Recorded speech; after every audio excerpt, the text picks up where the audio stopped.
Uric acid है वो लाइलाज बीमारी है। इसी के साथ काफी ज्यादा बीमारियां जो हैं जुड़ी हुई हैं। बेसिकली यही रूट कॉज है हर बीमारी का। यूरिक एसिड बहुत अच्छी चीज़ है। यूरिक एसिड हमारे जिस्म को गर्म रखता है, हरारत हुरैज़ी जो है वो ये पैदा करता है। खाना जो मेटाबोलाइज होता है उसमें मेन किरदार अदा करता है। फौरी तौर पर टमाटर छोड़ दें, मीठे मशरूबात सारे छोड़ दें, कोल्ड ड्रिंक्स छोड़ दें, सॉफ्ट ड्रिंक्स छोड़ दें, चाय फौरी तौर पर छोड़ दें। सब्जियों में करेले, बैंगन, आलू, गोभी ये नहीं खाने चाहिए। कुर्बानी का गोश्त खा सकते हैं। इतना 100% जो है गोश्त पूरे साल नहीं मिलता है, इसलिए वो वाला गोश्त जो है वो खा सकते हैं। प्रॉब्लम गोश्त नहीं करता, वो जो 4 नान खाए होते हैं और जो 2 गिलास सोडा ड्रिंक पिया होता है वो नुकसान करता है। ब्लड प्रेशर कैसे होता है, क्या चीजें उसमें लोगों को सिम्टम्स शुरू में आते हैं, फिर उसका इलाज क्या होता है? ब्लड प्रेशर वाकई खामोश कातिल है और जो अचानक अमवात बढ़ रही हैं बहुत तेजी से, उसमें हार्ट अटैक और ब्लड प्रेशर ही पीछे रुक का। एलोपैथिक माफिया तो ब्लड प्रेशर के पेशेंट को फौरन पकड़ के और उसको सारी जिंदगी गोली पर लगा देते हैं। ये गुर्दे डैमेज कर रहा होता है, ये बिनाई को नुकसान पहुंचा रहा होता है, ये दिल को बहुत ज्यादा नुकसान पहुंचा रहा होता है। जो पैक होकर डब्बे में आया ना वो फल नहीं लेना। गर्मी हो या सर्दी हो, हमारे यहाँ फल को नमक लगाकर खाने का रिवाज है, वो गलत है। जूस निकाल कर फल नहीं लेना। एक और जबरदस्त चीज है आलू के छिलके की चाय। आलू के छिलके की चाय मैं बड़े अरसे से पी रहा हूँ।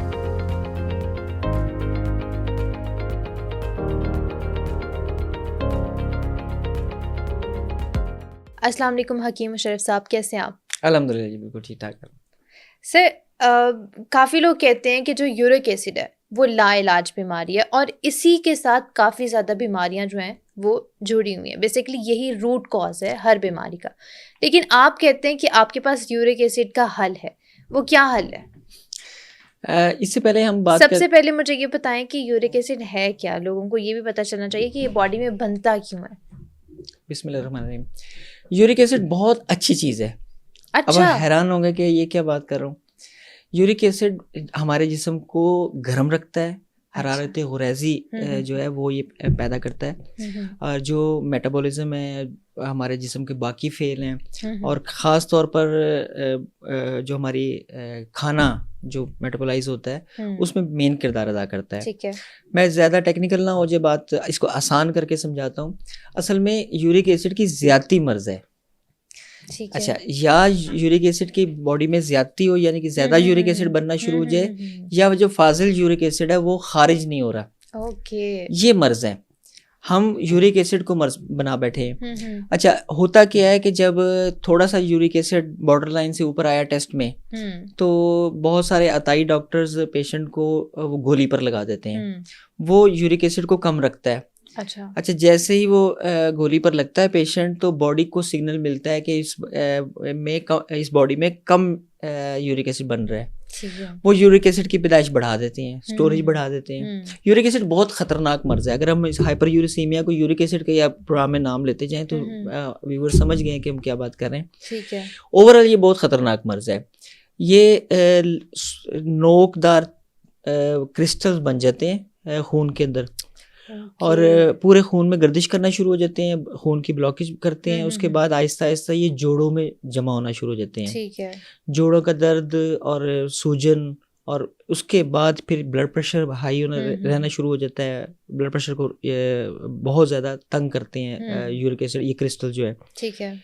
दिल के बहुत सारे अमराज पैदा करते हैं, गुर्दों को डिस्टर्ब करते हैं। गुर्दों की पथरी का बहुत ज़्यादा सबब हाइपर यूरिसीमिया होता है। उसके अलावा डायबिटिक पेशेंट्स जो हैं उन ये एक पैकेज होता है कि जिसको यूरिक एसिड होगा उसको 2-3 चीज़ें और बीमारियां लाजमी होती हैं। जैसे कि मैंने पहले कहा था कि ये रूट कॉज है हर बीमारी का। हाँ, बिल्कुल ऐसे ही है। मैं आपके नाज़रीन के लिए ना आसान करके समझा देता हूँ कि अगर खुदा न खास्ता उनमें ये अलामात आएँ तो फौरी अपना किसी मुस्तनद तबीब से अपना मुआयना करवाएं कि उनको है तो नहीं। अच्छा, होता क्या है कि पाँव के अंगूठे में सूजन और दर्द हो, ठीक है, पाँव का, तो समझे यूरिक एसिड हो गया स्टार्ट। अच्छा, अगर पूरा पैरों में स्वेलिंग हो तो वो अलग अलग हो सकता है ना, कोई और मामला भी हो सकता है। वो गुर्दों की बीमारी भी हो सकती है, अर्थराइटिस भी हो सकता है, दूसरी चीजें भी। अगर सिर्फ पाँव का अंगूठा स्टार्ट में होता है, ये स्टार्ट होता है इन उंगलियों के ये जोड़ों के साथ सुबह के वक्त। तो और दूसरी इसकी बड़ी निशानी ये है कि एक घुटने में दर्द होता है इसमें, अगर दोनों घुटनों में दर्द है तो वो किसी और वजह से हो सकता है। अगर सिर्फ एक घुटने में दर्द है तो वो यूरिक एसिड की ज्यादती की वजह से होता है। Alright. अच्छा, पेशेंट को अगर दर्द हो रहा है उसके दौरान उसको दम घुटना शुरू हो गया है, उसको हवादार जगह पर भी दम घुट रहा है, और मतलब उसका, तो समझें कि उसको यूरिक एसिड हो गया है। ठीक है। अच्छा, इसके अलावा साथ साथ ना हाथ पांव जलना शुरू हो जाते हैं पेशेंट के, हीट निकलना शुरू हो जाती है दोनों हाथों में भी और पाँव में भी, तो इसका मतलब है कि यूरिक एसिड हो गया है। अच्छा, इसके अलावा यूरिक एसिड की ज्यादती से बॉडी में अग्रेशन भी आती है।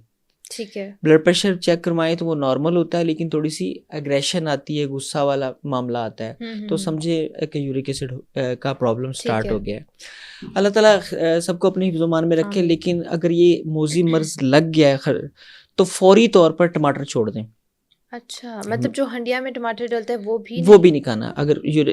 अगर वो हंडिया का सालन जो है यूरिक एसिड के पेशेंट ने लेना है तो वो उसमें टमाटर नहीं होना चाहिए। ठीक है। मीठे मशरूबात सारे छोड़ दें, कोला ड्रिंक्स छोड़ दें, सॉफ्ट ड्रिंक्स छोड़ दें, चाय फौरी तौर पर छोड़ दें। ठीक है। और जो यूरिक एसिड का पेशेंट है वो ठंडा पानी ना पिए, रूम टेम्परेचर का पानी पिए, बल्कि उनके लिए थोड़ा सा जो गुनगुना पानी होता है वो उनके लिए बेहतर है। हाँ, बेहतर है। करेले, बैंगन सब्जियों में खास तौर पर ज्यादातर ये होता है कि वो गोश्त छोड़ देते हैं लोग।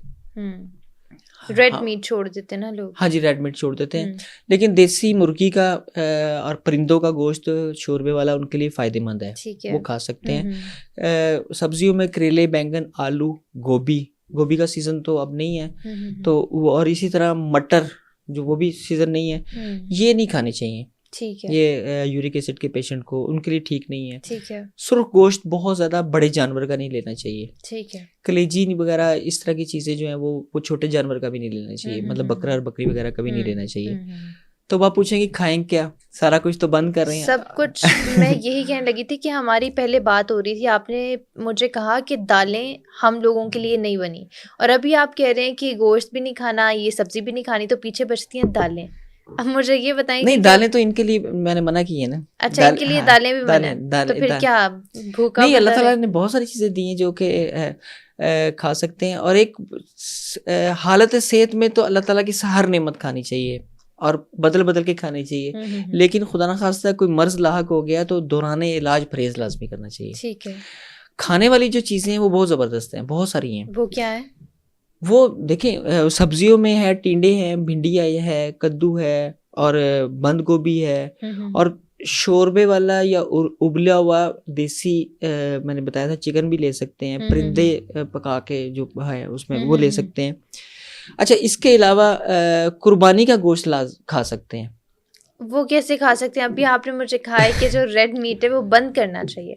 अच्छा, इसमें बड़ा जबरदस्त, एक तो मैं एक मसाला बताकर जाऊंगा आपके प्रोग्राम में। वो मसाला यूरिक एसिड के पेशेंट बना के मुस्तकिल रख लें अपने किचन में, जो भी अपनी हंडिया बनाएं तो वो आम, मतलब जिसको यूरिक एसिड का मसला नहीं है वो भी खा सकते हैं। वो एहतियातन अगर फैमिली में है ना, तो लाइफस्टाइल सेम है तो हो जाया करता है ना बाकी लोगों को भी। तो आप कुर्बानी के गोश्त का पूछ रहे थे। कुर्बानी का गोश्त बहुत ज्यादा, बहुत म्यारी गोश्त होता है। देखें, हमें हुक्म दिया गया कि उस जानवर का गोश्त, उस जानवर को ज़िबा करना है जो 100% हेल्थी हो, सींग भी ना टूटा हो, कान भी उसका, बल्कि एज भी डिफाइन की हुई है, दांत का बताया गया है। इवन कि अगर वो लंगड़ा भी हो गया है, वो चार टांगों में से एक में वो नहीं कर रहा, वजन नहीं डाल रहा, तो उसकी कुर्बानी नहीं होती ना। इतना 100% जो है ना जानवर पूरे गोश्त पूरे साल नहीं मिलता है, हम इसलिए वो वाला गोश्त जो है वो खा सकते हैं। ठीक है। यूरिक एसिड, मैं बड़े जिम्मेदारी से बात कर रहा हूँ। और लेकिन उससे पहले करना क्या है, एक तो ये जो मैं मसाला बताऊंगा वो उसमें पकाना है वो गोश्त। ठीक है। दूसरा, उस सालन के साथ जो कुर्बानी का गोश्त है उसके साथ 4 नान नहीं खा जाए। अच्छा, प्रॉब्लम गोश्त नहीं करता, वो जो 4 नान खाए होते हैं और जो 2 गिलास सोडा ड्रिंक पिया होता है वो नुकसान करता है, वो नहीं लेना। पहली बात। दूसरा, आज से ये प्रोग्राम सुनने के फौरन बाद से अर्के मको शुरू कर दें। यूरिक एसिड के पेशेंट अर्के मको आज से शुरू कर दें। ईद के गोश्त को बड़ा आराम से एंजॉय कर सकते हैं। मसाला नोट कर लें। सूंड बोलते हैं अदरक की एक खास किस्म है जिसको खुश्क किया होता है, जंजीबील। ठीक ठीक ठीक है, तो वो लेनी है। सफ़ेद ज़ीरा लेना है। अच्छा, साबुत धनिया, सालम धनिया भी बोलते हैं, खुश्क धनिया भी बोलते हैं वो। और मोटी इलायची के दाने लेने हैं। बड़ी इलायची जो होती है ना जिसको कहते हैं, ये दाने लेने हैं। अच्छा, ये आप करियाना स्टोर से ना लें तो ज़्यादा बेहतर है, पंसार से या हर्बल स्टोर से लें। ठीक है। अद्वियाती खसूसियात वाली ये चीज़ें ले लें। इसमें बहुत मिर्चों के लिए बहुत हल्की काली मिर्च, और अगर ब्लड प्रेशर के पेशेंट नहीं है तो बहुत हल्का नमक, ये इसमें शामिल करके इसको पिसवा के अपने किचन में रख लें। जो कुर्बानी का गोश्त है और जो अगले 11 माह अगली कुर्बानी तक जो है वो अपना सालन इस मसाले से बनाएं। ये ग़िज़ा भी बेहतरीन है, यानी कि जो बेहतरीन इस्लाह करेगा उसमें, और uric acid Aahista Aahista normal होना शुरू हो जाएगा। ठीक है, बड़ा बेहतरीन है। इसके अलावा कद्दू ये नेचुरल तरीके हैं सारे, ये नेचुरल ना जी, बिल्कुल। मतलब इसमें कोई सिंथेटिक नहीं है। मैंने पहले भी ये बात की कि करियाना से ना लें, इसको हर्बल स्टोर से लें। ठीक है। यूरिक एसिड के पेशेंट के लिए कद्दू की स्मूदी बड़ी ज़बरदस्त है। कद्दू की स्मूदी कैसे होती है? हम अपने हर पेशेंट को पिलाते हैं और वो बड़ी कामयाब है।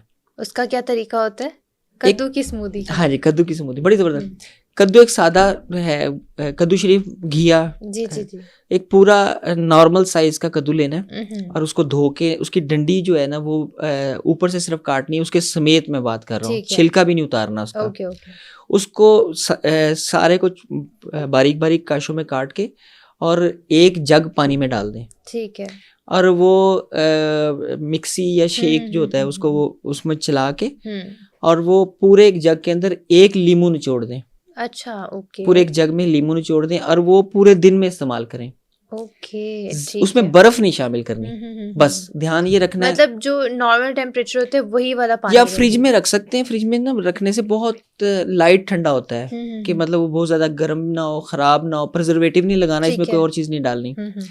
ये एक जग एक दिन में पीना है। ओके। पानी की जगह भी बड़ा मजे का बनता है ये। ठीक है। और उसमें लीमू शामिल किया हो तो वो स्कंजबीन वाला जायका देता है, मशरूब बन जाता है। Okay okay. और ये 7 से 8 दिन के अंदर अंदर यूरिक एसिड के पेशेंट को फायदा देना शुरू कर देता है। रेगुलर पीना शुरू कर दे, क्योर होने लग जाता है ये। बिल्कुल बिल्कुल। इसके साथ 2 खुश्क आलू बुखारे की रूटीन बनानी है। ठीक है। खुश्क आलू बुखारा टाफी की तरह भी चूस सकते हैं, रख लिया और आहिस्ता आहिस्ता चूस लिया, या रात को भिगो लिया और सुबह निहार पेट ले लिया। ओके। ये उससे यूरिक एसिड बिल्कुल खत्म हो जाता है। ये 2-3 चीजें हैं। ठीक है। अच्छा, इसके अलावा एक फक्की है, वो उसको पिसवा के भी रख सकते हैं क्योंकि यूरिक एसिड के पेशेंट को चाय बंद कर देते हैं। ठीक है। तो इसी फक्की का कावा भी बना के ले सकते हैं। अगर वो घर में है तो उसका कावा लें, और अगर वर्क प्लेस पर हैं, अपने ऑफिस में हैं, कहीं घर देर से घर जाते हैं तो उसकी फक्की बना के रख लें। वो सादा सी चीज़ है। वो है अजवाइन 1 चम्मच और अदरक उसमें आधा चम्मच। ठीक है। अदरक ताज़ा लेना है। अच्छा, कुछ लोगों को अजवाइन सूट नहीं करती। अजवाइन जो यूरिक एसिड वाले पेशेंट है ना 90% लोगों को सूट करती है। ये जिस मिजाज का मर्ज है ना ये उनको ये सूट करती है। ठीक है। ये अच्छा, इसका जब कावा बनाएंगे ना तो कोशिश करें कि इसके अंदर चीनी, गुड़ या शक्कर अगर डायबिटिक नहीं है तो बहुत कम मिकदार में इसके अंदर ही पकाना है, इसमें ऐड नहीं करना कुछ भी। ठीक है। नमक ऐड नहीं करना। ये बड़ा मज़ेदार सा कावा बनता है। चाय की क्रेविंग हो तब भी ये लें और वैसे भी दिन में 2 मरतबा लाजमी लें। ये बड़ा ज़बरदस्त कावा है। इससे यूरिक एसिड जो है नॉर्मल होना शुरू हो जाता है। यूरिक एसिड के पेशेंट्स को अक्सर पथरियाँ बनना शुरू हो जाती हैं गुर्दे में। हमारे हाँ, वो बहुत सारे मरीज ऐसे हैं जिनको यूरिक एसिड की पथरी गुर्दे में बनती है। वो और उनको पता, मतलब इसके सिम्टम्स होते हैं, लोगों को पता होता है या नहीं? अच्छा, हमारे यहाँ ना हम डंग टपाव का, हमारी आवाम हम लोग डंग टपाव करते हैं। सिम्टम्स जब आके थक चुके होते हैं हम तब इलाज की तरफ आते हैं। सही बात है। हम सिम्टम्स की तरफ तो गौर करते ही नहीं है ना, कोई भी नहीं देखता। ऐसा ही है। अपने चेहरे को देखते हैं, बालों को देखते हैं ज़्यादा से ज़्यादा। मतलब अगर दर्द हुआ तो पेन किलर खा ली। यूरिक एसिड के या गुर्दे की पथरी के सिम्टम्स बड़े वाज़ेह स्टार्ट में नजर आना शुरू हो जाते हैं, सिग्नल्स आना शुरू हो जाते हैं। दर्द अगर गुर्दे में हो रहा है, पेशाब में जलन ना हो रही है, पेशाब रुक रुक के आ रहा है, तो इसका मतलब है कि काम स्टार्ट हो चुका है। ठीक है। जब डायग्नोज हो जाए कि यूरिक एसिड की पथरी है तो उसका एक नुस्खा है बड़ा ज़बरदस्त, वो बड़ा ठहर ठहर के बताऊंगा, वो नोट कर लें। ठीक है। इंशाल्लाह उससे बहुत बहुत जल्दी फ़ायदा होता है। नुस्खा है जी तुख्मे कासनी, ओके। बड़ा आसानी से मिल जाता है। ये 50 ग्राम लेना है। ओके। और गोखरू 50 ग्राम लेना है। गोखरू होता है खारखस ट्राइबेलुस कहते हैं इसको। बड़ा मुश्किल सा नाम है। गोखरू खारखस कह लें, सस्ता खारखस। आसान नाम ओके है। ओके। अच्छा, गुले नीलोफर लेना 50 ग्राम, ठीक है। और इसमें जीरा सफ़ेद और अजवाइन डालनी 50-50 ग्राम। और ये सारी चीज़ें 50 ग्राम है। और कलमी शोरा और जौ खार, ठीक है। ये सादा चीज़ें हैं, आसानी से दस्तयाब होती हैं हर जगह। ये 15-15 ग्राम शामिल करना है। ठीक है। इसका सफूफ बनाकर छोटी चाय की चम्मच सुबह और छोटी चाय की चम्मच शाम को, ठीक है। सिर्फ 3 से 5 दिन के अंदर अंदर पथरी रेजा रेजा होकर निकल जाती है। ओके। अच्छा, आपके पास जो पेशेंट्स आते हैं, आपने ऑलरेडी ये अपने पास रखी होती हैं या आप उनको बिल्कुल ताज़ा ही बना कर देते हैं तब? नहीं, ये चीज़ें हमारे पास बनी होती हैं। ये तो हम ठीक आपके है। नाजरीन के लिए कर रहे हैं ना, उनका कि भला। अगर वो घर में खुद अपना करना हाँ, चाहें तो इस तरह कर सकते हैं। हम भी और जितने भी तबीब हैं पाकिस्तान में, इंडिया में जो काम कर रहे हैं, ये सब लोग अपना नुस्खा अपने पास बना कर रखते हैं। ठीक है। तो लेकिन मैं कोशिश ये करता हूँ कि मैं आवाम को जो नुस्खे बताऊँ वो आसान हो। ज़्यादातर किचन गुड्स पर होते हैं मेरे नुस्खे, और उनको या जो अगर कोई चीज़ किचन से अलावा बताएं तो वो बताएं जो आसानी से दस्तयाब है। कोई शकील नहीं है जिसमें 8-8 10-10 दिन की रगड़ाई नहीं है, कोई ऐसा मुश्किल नहीं है, ये आसान हो जाएगा इंशाल्लाह। ठीक है। हकीम साहब, अभी हम लोगों ने यूरिक एसिड की तो बात कर लिया, और यूरिक एसिड में हमने ये भी जाना कि हमें कौन कौन सी चीज़ों से एहतियात करनी चाहिए, कौन सी अपनी डेली लाइफ में चीज़ें इस्तेमाल करनी चाहिए जिससे यूरिक एसिड जो है वो बैलेंस हो जाता है। लेकिन अब हम बात करेंगे एक ऐसी मर्ज़ की जो एक खामोश कातिल है, ब्लड प्रेशर। ब्लड प्रेशर कैसे होता है, क्या चीज़ें उसमें लोगों को सिम्टम्स शुरू में आते हैं, फिर उसका इलाज क्या होता है, उस पर हम बात करेंगे, तो बताइएगा। ब्लड प्रेशर वाकई खामोश कातिल है, और जो अचानक अमवात बढ़ रही हैं बहुत तेज़ी से, उसमें हार्ट अटैक और ब्लड प्रेशर ही पीछे रूट कॉज है। बेसिकली रबे ये खुश्की का मर्ज है। जिसको भी हाई ब्लड प्रेशर होगा वो आप देखिएगा कि पेशेंट खुश्की का पेशेंट होगा। ओके। लेकिन इसका सिर्फ इलाज जो है वो तीर बहादुर इलाज सिर्फ हर्बल मेडिसिन से है। बाकी एलोपैथिक माफिया तो ब्लड प्रेशर के पेशेंट को फौरन पकड़ के और उसको सारी जिंदगी गोली पर लगा देता है। और वो मैनेजमेंट के नाम पर वो पेशेंट को मजीद बीमारियां बांट रहे होते हैं, वो ठीक नहीं होते। इसके अलावा सबसे ज़्यादा ज़रूरी चीज़, आज ये प्रोग्राम देखने के बाद फ़ौरन अपना ब्लड प्रेशर चेक करवाएं, सबसे गुजारिश है। ठीक है। होता क्या है कि हमारे पास मरीज़ आते हैं, हम उनसे पूछते हैं आपका ब्लड प्रेशर कितना है, तो कहते हैं ठीक है। तो मैंने कि चेक कब करवाया था? चेक तो नहीं करवाया, बस ठीक है। भाई आपने अब अगर चेक नहीं करवाया, मतलब ब्लड प्रेशर नहीं आपको पता कितना था, तो ठीक कैसे है? तो गुजारिश ये है कि ज़रूरी नहीं कि आपको इतनी एग्रेशन वाली सिम्टम्स आए कि आप दीवारों में टक्कर मारें तभी आप ब्लड प्रेशर चेक करवाएं। ये बड़ा खामोशी से हमारे ऑर्गन्स को नुकसान पहुंचा रहा होता है। ये गुर्दे डैमेज कर रहा होता है, ये बिनाई को नुकसान पहुंचा रहा होता है, ये दिल को बहुत ज़्यादा नुकसान पहुंचा रहा होता है। और जब नुकसान पहुंचा चुका होता है तो वो पेशेंट किसी और वजह से अपना ब्लड प्रेशर चेक करवाता है तो वो हाई निकलता है। ब्लड प्रेशर हाई होना कोई इतनी बड़ी बात नहीं है। ठीक है। अगर ऊपर वाला 120 से एज, जितनी भी एज है उससे आधी फिगर के मुताबिक, मतलब यानी कि आपका अगर ब्लड प्रेशर चेक करें तो 120 में 20 ऐड करने हैं। ठीक है। और इसमें आपका ब्लड प्रेशर आना चाहिए 130, ये बिल्कुल नॉर्मल है।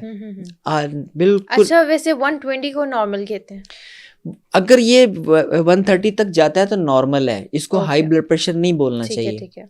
मतलब इसके लिए कोई नहीं, इसके लिए सादा ग़िज़ा की तरफ आना चाहिए, वॉक की तरफ आना चाहिए, वर्जिश की तरफ आना चाहिए, अपनी बॉडी की खुश्की दूर करनी चाहिए, पानी का इंटेक बढ़ा देना चाहिए, तो नॉर्मल हो जाता है। तो लेकिन क्वैक क्या करते हैं, अताई डॉक्टर क्या करते हैं, पेशेंट को गोली पर लगा देते हैं। उससे खुश्की मजीद बढ़ती है, बॉडी की गट हेल्थ ख़राब होती है और वो सारी ज़िंदगी एक लूप में फंस जाता है पेशेंट। फिर वो एंग्जाइटी डेवलप होती है, नींद, उसको साथ फिर नींद की गोलियाँ लगा देते हैं, और एक ये धंधा है, इसको चलाते रखते हैं। ये बहुत ख़तरनाक चीज़ है। हाई ब्लड प्रेशर जिनको सच में डायग्नोज हो गया है, जो पेशेंट हैं काफ़ी देर के, उनको 5 तरीके से फल नहीं खाना चाहिए। कैसे? सबसे पहले तो 5 तरह का फल नहीं खाना चाहिए या 5 तरीके से फल नहीं खाना चाहिए? 5 तरीके से, जो डब्बा बंद फल है एक तरीका हो गया, ठीक है, कि जो पैक होकर डब्बे में आया ना वो फल नहीं लेना। ओके, हमारे यहाँ बहुत ज्यादा वो पाइनएप्पल चलता है और दूसरे शुरू हो गए हैं, हाँ जी, वो नहीं लेना चाहिए। टीन वाले, हाँ, टीन पैक, ठीक है, उसके अंदर प्रिजर्वेटिव जो लगे होते हैं ना, जो उसको महफूज करने के लिए, वो ब्लड प्रेशर को ठीक नहीं होने देते। Okay okay. अच्छा, सब गर्मी हो या सर्दी हो, हमारे यहाँ फल को नमक लगाकर खाने का रिवाज है, हाँ जी, वो गलत है। ब्लड प्रेशर के पेशेंट को फल को नमक लगाकर नहीं खाना। सर्दियों में माल्टा खाते हैं, गर्मियों में काला नमक लगाते हैं तरबूज को, वो गलत है। ओके, इसी तरह ज्यादा पक्का हुआ केला नहीं खाना चाहिए। जो ज्यादा पक्के हुए फल जो गल जाते हैं ना, आसानी जल्दी गल जाते हैं, उसमें मैंने केले की मिसाल दी है, वो हाई ब्लड प्रेशर के पेशेंट को नहीं लेने चाहिए। ओके। इसी तरह जूस निकाल कर फल नहीं लेना। जो अगर उससे तो शुगर का भी मसला हो जाता है। जी जी बिल्कुल, स्पाइक कर जाते हैं ना, फ्रुक्टोज और वो ज्यादा आ जाते हैं। जी। मैं यूनानी फिलॉसफी के मुताबिक बता रहा हूँ कि अगर हाई ब्लड प्रेशर का पेशेंट है, वो अगर अनार को या दूसरे फलों को चबा चबा कर खाए, और ख़ास तौर पर अनार की बात करते हैं तो वो और सारा जूस निगल लें अंदर, और उसके बीज जो है वो थूक दें, ठीक है, तो बड़ी जल्दी फ़ायदा होता है उनको। इसी तरह बाकी फल भी है। अच्छा, जो चीज़ें खानी चाहिए वो आसान मैं बता देता हूँ पहले, कि उससे ब्लड प्रेशर को आप नॉर्मल कर सकते हैं, दवाइयों से जान छुड़ाएं। और उसमें सबसे पहले सीड्स जो हैं, पम्पकिन सीड और फ्लैक्स सीड, ये बहुत फ़ायदेमंद है। ठीक है, ये हाई ब्लड प्रेशर के पेशेंट के लिए लाजमी है। ये रात को भिगोकर सुबह भी लिए जा सकते हैं, इनकी स्मूदी बनाकर भी ली जा सकती है, इनका सफूफ बनाकर भी लिया जा सकता है। ये बड़ा ज़बरदस्त है। एक और ज़बरदस्त चीज़ है आलू के छिलके की चाय। आलू के छिलके की चाय कैसी ज़बरदस्त, मैं बड़े अरसे से पी रहा हूँ। अच्छा, मेरी वालदा को हाई ब्लड प्रेशर था, ठीक है, तो हमने उनकी मैनेजमेंट जो की थी ना पहले, वो अपने हर्बल नुस्खों से की थी। ओके। ये हमें हमारे एक सीनियर ने बताया था, खातून हमारी यूनिवर्सिटी की डीन थी, उन्होंने ये मुझे मेरी वालदा के लिए बताया था। ओके। ये कोई बहुत अरसे पहले। ये बड़े मज़े की चाय बनती है। आलू को साफ करके फिर छीलें उसका छिलका, ठीक है, धो के उसको छोटा छोटा काट के, और 1 चम्मच के बराबर छिलके बन जाए। 1.5 कप पानी में डालें, अगर डायबिटिक नहीं है तो चीनी, गुड़ या शक्कर उसी में शामिल करें। उसको इतना पकाएं कि वो 1 कप रह जाए, ठीक है, और सिप सिप करके वो पिलाना शुरू कर दें। चाय की क्रेविंग अगर हो तब भी ये वाली चाय दें, और वैसे भी रूटीन में 1-2 अच्छा, ये सिर्फ कहवे की फॉर्म में पीना? जी कहवे। ओके। आप चाय, आपके ज़हन में भी चाय दूध वाली चाय आती है। हाँ, ये नाज़रीन, ये अच्छी बात की है आपने, कि हमें ये जब हम दूध के चाय वाली के अलग बात करें तो हम उसको कावा कहें, या उसको हर्बल टी बोलें। जी। अच्छा, ये मैं आइंदा याद रखूंगा। शकरकंदी बहुत अच्छी है। ओके। हाई ब्लड प्रेशर के पेशेंट के लिए शकरकंदी बहुत अच्छी है। वो रूटीन से नहीं भी खानी है ना, तो कभी कभार लाजमी खाया करें। ठीक है। इसी तरह जो हाई ब्लड प्रेशर का पेशेंट है, अगर उसका यूरिक एसिड हाई नहीं है तो वो लोबिया और दालें लाजमी ले। ठीक है।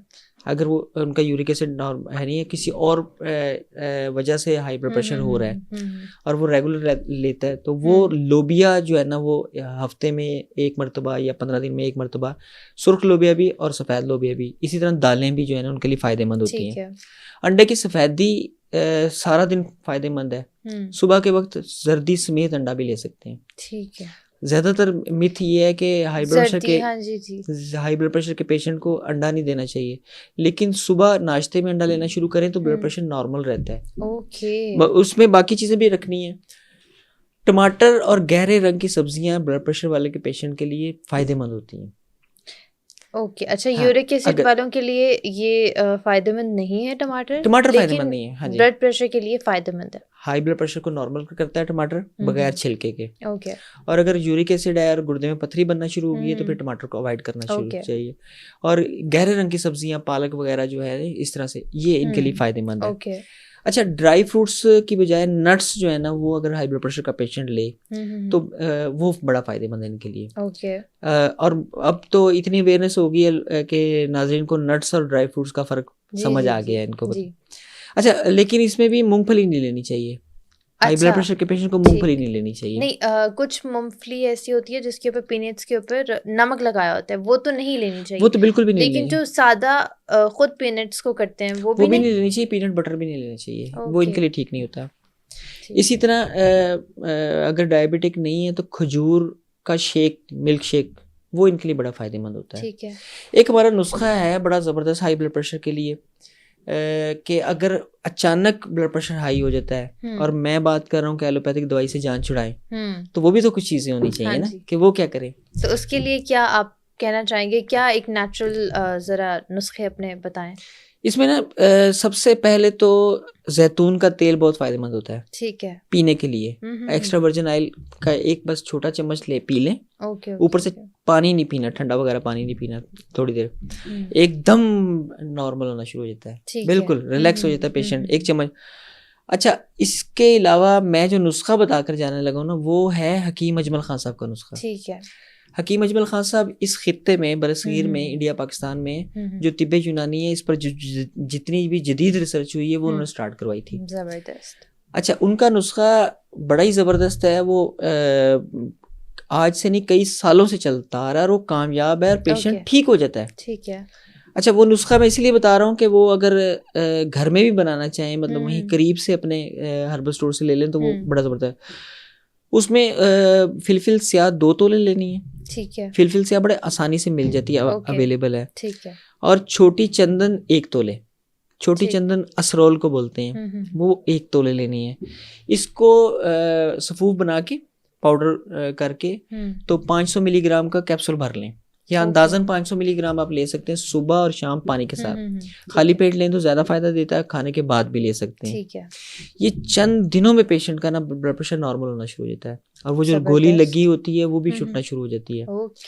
अच्छा, जो हमारा मामूल बतब है उसमें थोड़ी सी इस्लाह की हुई है आजकल के पेशेंट्स के हिसाब से, क्योंकि जो आजकल का पेशेंट है उसमें हाई ब्लड प्रेशर के साथ उसको बाकी चीज़ें भी होती हैं। हाँ जी, मतलब उसके बेशुमार पैकेज उन्होंने लिया होता है पूरा। ऐसे ही। तो उसके अलावा उसमें हमारे जो मतलब पर इस्तेमाल होता है वो नुस्खा मैं दे देता हूँ। वो आप किसी अच्छे पंसार स्टोर से, अच्छे हर्बल स्टोर से या ऑनलाइन ऑर्डर कर लें। तो साफ़ सुथरी चीज़ें लें। असरोल 10 ग्राम, ठीक है। दारचीनी 10 ग्राम। दारचीनी आपको पता है किचन गुड है, लेकिन ना लेनी चाहिए अद्वियाती ख्वास वाली। ओके। इसी तरह संदल सफ़ेद 10 ग्राम और गुले सुर्ख 10 ग्राम। ठीक है। गुलाब के फूल को बोलते हैं, जो अद्वियाती फूल होता है गुलाब का वो गुले सुर्ख हम बोलते हैं। अच्छा, ओके। अच्छा, इसी तरह इसमें साबुत धनिया, जिसे खुश्क धनिया, सालम धनिया भी कहते हैं, वो भी 10 ग्राम। और इसका सबका सफूफ बना लें। ओके। सफूफ बना के छोटी चाय की चम्मच सुबह और छोटी चाय की चम्मच शाम को उसी अगर चाय के साथ लें, जिसको हम कावा बोल रहे थे, कि आलू के छिलके का कावा लें जी, ये उसके साथ लें तो और ज़्यादा इफेक्टिव हो जाएगा। और चंद दिनों में ही पेशेंट भला चंगा हो जाएगा। ज़बरदस्त। अच्छा, अभी आपने डायबिटीज़ का इतना जिक्र किया है, इस दौरान जब हम लोग यूरिक एसिड पे बात कर रहे थे तब भी आपने डायबिटीज़ के पेशेंट्स का जिक्र किया, अभी ब्लड प्रेशर पे बात करें तब भी आपने, तो अब डायबिटीज़ की पेशेंट्स के लिए भी कुछ आप बता दें कि जिनको शुगर अभी शुरू हो रही है या जिनकी बहुत ज़्यादा हो चुकी है, शुगर को रिवर्स कैसे किया जाए।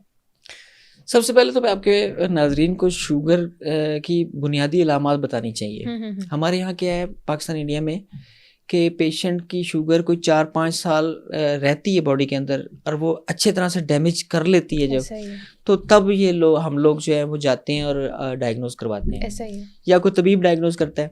मैं एक छोटा सा वाकया सुनाता हूँ आपको अपने क्लिनिक का। ओके। मैं ओलाडॉग पर भी पेशेंट देखता हूँ, तो वहाँ से मुझे किसी ने मेरे से अपॉइंटमेंट ली 7 की, 7:30 की और 8 बजे की, 3 अपॉइंटमेंट्स। अच्छा, 3 अपॉइंटमेंट्स एक ही। ये मुझे बाद में पता लगा ना कि एक ही बंदे ने ली। 7 बजे वो साहब आए, इतना बड़ा पुलंदा लेकर आए रिपोर्ट्स का, जो डायग्नोज करने के लिए होता है। उसमें से बहुत सारी बड़ी टेक्निकल रिपोर्ट्स थी। वो किसी पेशेंट की थी जिनकी 34 साल 30-32 साल एज थी और उनकी आंखें ज़ाया हो गई थी, खातून थी, बिनाई ताज़ा ज़ाया हुई थी। तो वो डायग्नोज नहीं हो रही थी, वापस नहीं आ रही थी और बेशुमार मामला। तो 15-20 मिनट बात की उन्होंने मुझसे। 15-20 मिनट बाद मैंने उन्हें कहा कि ये जितना बड़ा पलंदा आप लेकर आए हैं ये आधे घंटे में तो मैं पढ़ भी नहीं सकता, और आप मुझे ज़ुबानी बताइए। उन्होंने कहा नहीं आप रिपोर्ट देखें ना। मैं कही बहुत सारी ऐसी रिपोर्ट्स हैं, जैसे LFT की मिसाल ले लें, लीवर फंक्शन टेस्ट तब तक ठीक आता रहता है जब तक जिगर का बेड़ा गर्क नहीं हो जाता। तो और वो फिर उसके बाद एंजाइम लेवल डिस्टर्ब होते हैं। अब वो लोग देखते हैं LFT को कि जी बिल्कुल ठीक आया, तो इसका मतलब जिगर ठीक है। तो मैं कहा जी आप ना ज़ुबानी बताएं पेशेंट को, और जब पेशेंट को हम ज़ुबान देखेंगे, उसकी नब्ज़ देखेंगे, उसका चेहरा देखेंगे, उसका मिजाज देखेंगे, तब बता सकते हैं कि क्या हो सकता है। ठीक है। इतनी सी बात में वो समझ गए। वो डॉक्टर साहब थे खुद, अच्छा। वो खुद डॉक्टर थे और उनकी वो भाभी थी जिनके लिए वो आए थे। तो उन्होंने उस वक्त बताया कि ये 7:30 और 8 वाली भी मैंने ही अपॉइंटमेंट ली हुई है, ताकि मैं तफसील से ये आपके साथ डिस्कस कर सकूं 1.5 घंटे में। ठीक है। मैंने कहा कि आप ये डिस्कस करने की बजाय ना पेशेंट को बुला लें। बहरहाल उन्होंने, मुख्तसर मैं अर्ज करूं कि उन्होंने पेशेंट को बुलाया। तो वो खातून बड़ी खूबसूरत हमारी बहन थी, वो पकड़ पकड़ के आ रही थी। उससे पता लग रहा था कि ताज़ा ताज़ा ना अभी इनकी आंखें गई हैं। मैंने उनको बिठाया अपने पास और उनको कहा कि आप रिलैक्स हों। 1-2 मिनट में मुझे अंदाज़ा हो गया कि इनको क्या है। मैंने कहा ये जो पलंदा आप लाए हैं इसमें HbA1c दिखा दें, रैंडम शुगर और फास्टिंग में दिखा दें। उन्होंने कहा जी उसकी क्या ज़रूरत है, उस तरफ तो मसला ही कोई नहीं, इनकी आंखों का मसला है, आप हमें किस तरफ लगा रहे हैं, हम खुद डॉक्टर है। मैंने कहा जी ये अब इसको क्लोज करें सारी बात को, अभी आप ना जाएं, पहले ना इनका करवाएं, 2-3 घंटे में 4 घंटे में आ जाएगी, नहीं आएगी तो रात को भी आ जाएगी। तो ये जो आपकी अपॉइंटमेंट्स है ना ये वैलिड है अगले दिन के लिए भी, ठीक है, तो आप जब मर्जी आ जाइएगा। ये कि बाकी भी डिस्कशन होती रही, सारा मामला जो है। वो 32 साल एज थी, बिल्कुल 4 बच्चों की माँ, और बड़ी खूबसूरत और बिल्कुल सेहतमंद देखने में लग रही थी। लेकिन मैंने अंदाज़ा लगा लिया था किसी एक वजह से, मैं आपको बताता हूँ आखिर में। उन्होंने फौरी तौर पर लैब में टेस्ट करवाया। पूरी आपकी इस क्लाइंट की स्टोरी में ना मुझे ऐसी क्यूरियोसिटी हो रही है कि आखिर में निकला क्या? उसका? हाँ जी, आंखें ज़ाया क्यों हुई थी? हाँ। सादा सी बात मैं बता रहा हूँ। उन्होंने जब रात को किसी पहर मुझे रिपोर्ट्स भेज दी, सुबह मैंने उठकर देखी तो उनका HbA1c 10 से ऊपर था। इतनी ज़्यादा, कई महीनों से उनकी शुगर बहुत ज़्यादा हाई रहने की वजह से उनकी आंखें गई थी। ओके। तो मैंने उन्हें फ़ौरन कहा कि वो 12 अगले दिन फिर आए। उन्होंने कहा जी आपने कैसे पहचाना? मैं कहा जी वो जब चल कर आई हैं और जो वो पता लग रहा था कि ये डायबिटिक हैं, खुश्की की पेशेंट हैं, और जो उनको अलामात नज़र आ रही थी, अल्हम्दुलिल्लाह जी वो पेशेंट 2 से 2.5 माह के अंदर उनको दिन में नज़र आना शुरू हो गया था। Very nice. हाँ, और 6 माह में माशाल्लाह उनकी आंखें बिल्कुल ठीक हो गई थी। उनको नॉर्मल कर लिया उन्होंने भी, साथ दिया, उन्होंने परहेज किया, उन्होंने मेडिसिन बरवक्त खाई, वॉक शुरू कर दी। वॉक और वर्जिश बड़ी अहम है। ठीक है। तो आपके नाजरीन के लिए मैं अर्ज करूँ कि सबसे पहले अगर बार बार पेशाब आए, मतलब रेगुलर जो रूटीन है उससे ज़्यादा आना शुरू हो जाए, प्यास बहुत ज़्यादा लगना शुरू हो जाए, प्यास की ज़्यादती हो जाए, भूख की भी ज़्यादती हो जाए, बार बार भूख लगना शुरू हो जाए, और बेतहाशा थकावट रहना शुरू हो जाए, थोड़ा सा काम करने के बाद थकावट हो जाए, फटीग जिसको कहते हैं, जी, और नज़र ब्लर होना शुरू हो जाए। थकना शुरू जल्दी हो रहे हैं और नज़र ब्लर हो रही है जाते हुए, पढ़ते हुए, या कंप्यूटर पर या मोबाइल पर। ठीक है। इसके अलावा हाथ पाँव सुन रहना शुरू हो जाए, हाथ पाँव में चूंटियां रेंगने की एहसास होना शुरू हो जाए, या जो भी जख्म हो रहा है पाँव में ख़ास तौर पर ज़्यादा होते हैं ना कुछ, तो वो ठीक ना हो रहा हो। अच्छा। और फंगल इन्फेक्शन बार बार हो रही हो।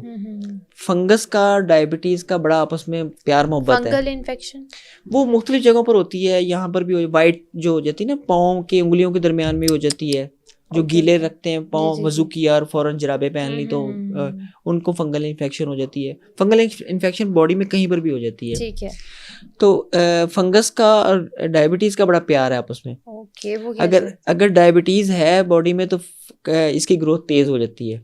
अच्छा। अगर ये निशानी है, और मर्दों में इरेक्टाइल डिसफंक्शन हो जाए तो वो भी समझे निशानी है कि डायबिटीज़ हो चुकी है। ठीक है। ये जो मैंने अलामात बताई हैं ये सारी की सारी आधी या 3-4 भी हों तो फौरी तौर पर अपना टेस्ट करवा लें। ओके। तो खुदा न खास्ता अगर शुगर हो गई है तो जितनी जल्दी उसका पता लगे उतनी जल्दी वो रिवर्स होती है। ठीक है। अच्छा, शुगर ना है बड़ी ख़तरनाक चीज़। दिल का दौरा, फालिज, लकवा और बिनाई ज़ाया होना, गुर्दों का फेल हो जाना, ये इसकी वजह से होता है। अच्छा, लेकिन ये लोग समझते हैं कि जिसके वालिद को शुगर है उसको उनको होनी है, जिनको वालिदा को शुगर है उनको होनी, ऐसा नहीं है। बहुत जो टाइप 2 है मैं उसकी बात कर रहा हूँ। ठीक है। जो टाइप 1 है वो अलग है, उसकी हम बात नहीं कर रहे हैं। हम टाइप 2 की बात कर रहे हैं। तो जिसकी गट हेल्थ मुतासर होगी शुगर उसको होगी। ये हजम के चौथे दर्जे के नुक्स का मर्ज है। ठीक है।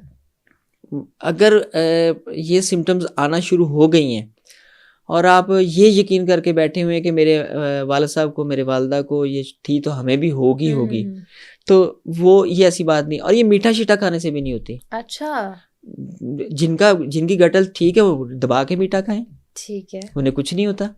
तो ये ज़रूरी नहीं है। जब निज़ाम हज़म ख़राब होगा, मेटाबॉलिज्म प्रॉपर नहीं हो रहा बॉडी के अंदर, तब शुगर होती है। ठीक है। और अगर एक मर्तबा हो गई है, खुदा ना खास्ता, फिर क्या करें? इसको कुछ हल बताएं ना, नेचुरल कोई तरीका। नेचुरल हल जी बहुत ज़बरदस्त है। शुगर की फक्की भी बताऊंगा आपके नाज़रीन को, जो हमारे अपने मतलब पर चलती है। ठीक है। शुगर के कैप्सूल का भी नुस्खा देकर जाऊंगा। ओके। और सबसे पहले तो वॉक शुरू कर दे पेशेंट।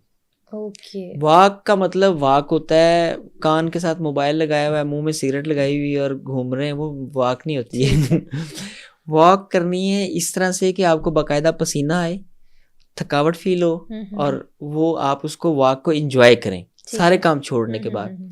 दो चीज़ें होती हैं, मैं अक्सर मरीजों को भी कहता हूँ, अपने नाजरीन को भी अक्सर कहा करता हूँ कि डाकिया सारा दिन घूमता फिरता है, डाक बांटता फिरता है, वो होता है बड़ मरियल सा है। लेकिन कमांडो जो है वो देखे ना, वो उसकी निस्बत जो मेहनत करता है वो उसका जिस्म और तरह का होता है।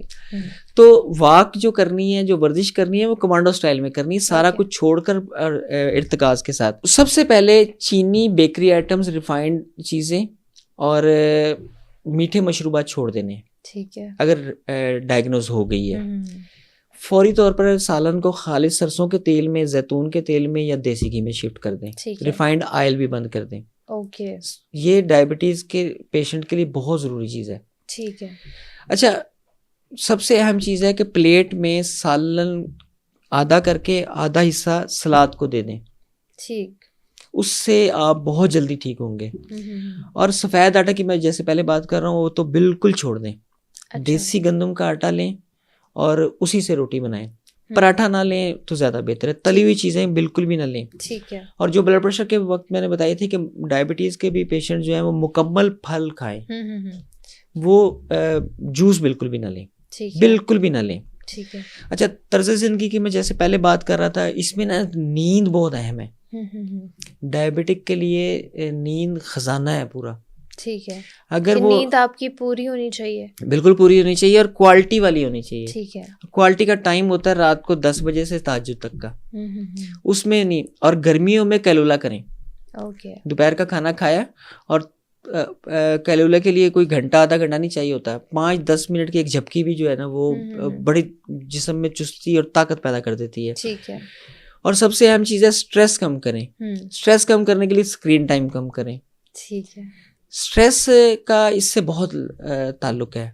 स्ट्रेस कम करेंगे, नींद पूरी करेंगे तो गट हेल्थ ठीक होना शुरू हो जाएगी। जो खाएंगे वो प्रॉपर हजम होगा। जब जो प्रॉपर हजम होगा तो डायबिटीज नीचे आना शुरू, कम कंट्रोल होना शुरू हो जाएगी। ठीक है। रैंडम फास्टिंग, HbA1c के चक्करों में भी पड़ें, मैं ये नहीं कहता, लेकिन ओवरऑल इसको सवार ना करें कि सुबह भी शुगर चेक करें, शाम को भी शुगर चेक करें, अब इसके खाने से इतनी बढ़ गई, इसके खाने से इतनी बढ़ गई है। इस पर फोकस करने की बजाय जो खाया है उसको हजम करने पर फोकस करें। तो बड़ी जल्दी ठीक हो जाएंगे।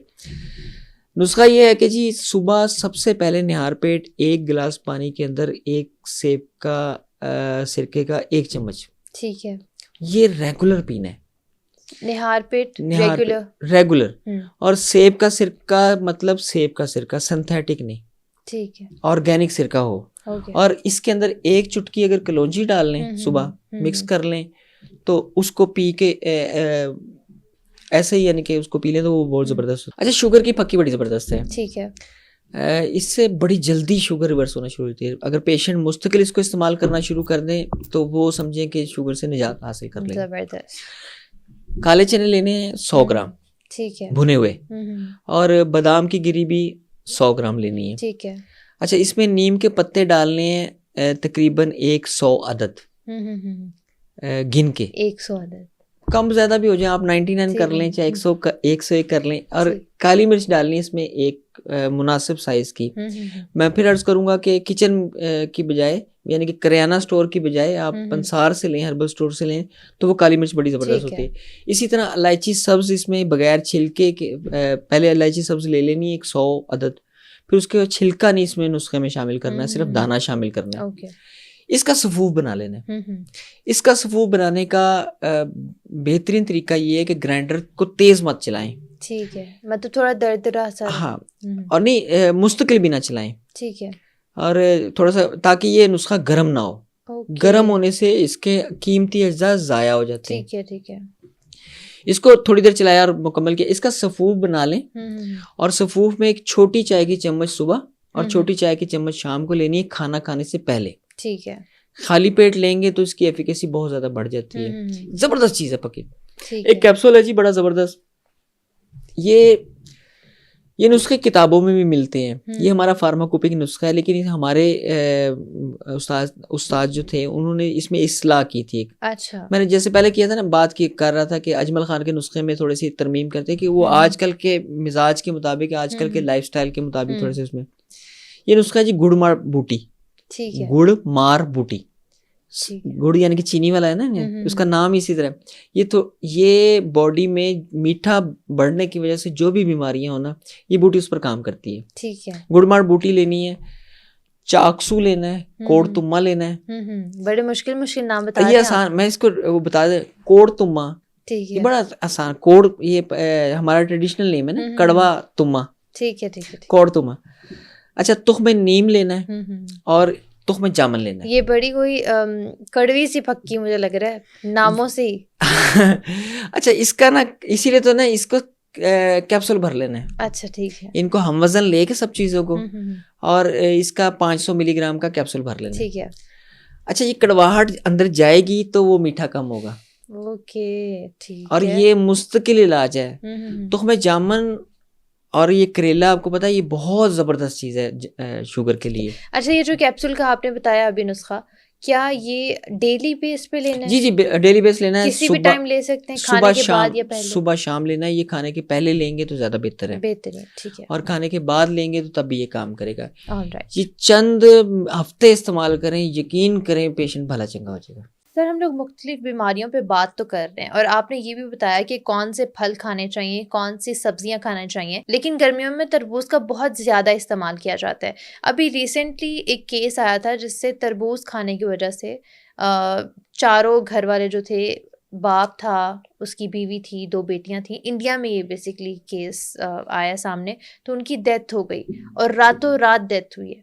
तो इसकी क्या वजह बनी है? उन्होंने पहले बिरयानी खाई थी, फिर उसके बाद तरबूज खा लिया चंद घंटों के बाद। तो क्या बिरयानी और तरबूज का कोई कॉम्बिनेशन इस तरह का था जो उनको सूट नहीं किया, या तरबूज में कुछ इस तरह का था? अच्छा रबिया, मैंने जब ये खबर सुनी थी तो मुझे भी हैरानगी हुई थी।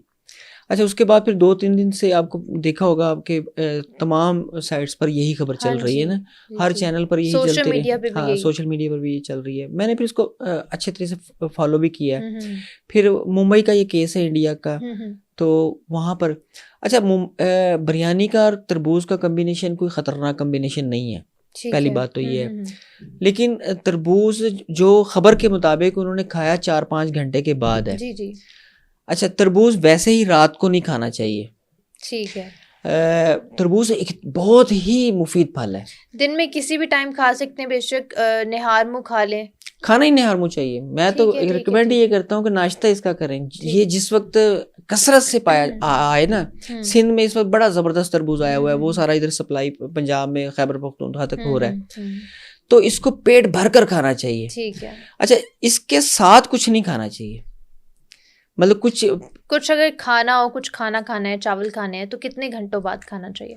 मतलब जब भूख का एहसास हो, जब आप समझें कि थोड़ा सा ये खाना हजम हो गया, 1-2 घंटे बाद खाना इससे। हाँ, मगरिब के बाद तो तरबूज नहीं खाना चाहिए। ठीक है। कोई भी फल पानी वाला जिसमें ज्यादा है, इसमें बड़ी रिच मिकदार में पानी होता है। अच्छा, ये डिहाइड्रेशन को कंट्रोल करने के लिए बेहतरीन फल है।